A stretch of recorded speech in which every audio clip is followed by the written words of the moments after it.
जयराम जी की। अज तारीख़ 18 जुलाई। स्वामी लीलाशाह वाणीअ में तव्हांजो स्वागत आहे। अज जो विषय आहे सब जी भलाई।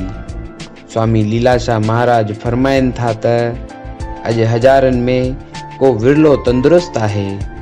मन ऐं तन जी थोरी बि बीमारी न हुअण खपे। पाण खे ॿार समझी अहंकार खे वेझो अचण न ॾियो। वॾे में वॾो अहंकार देह अहंकार आहे। केतिरा चवंदा आहिनि त असां में कोई अवगुण कोन्हे, मगर माण्हू खन खन भुलणहार आहे। गुणवान हुजो त बि अभिमान न करियो। तिरकी पओ त वरी ख़बरदार थी वञो। अगर चाहियो था त भलाई थिए त सब जी भलाई करियो। वॾनि जो कमु आहे आशीर्वाद ॾियणु ऐं नंढनि जो कमु आहे शेवा ऐं सत्कार करणु। जयराम जी की।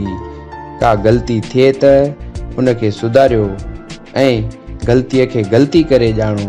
जयराम जी की।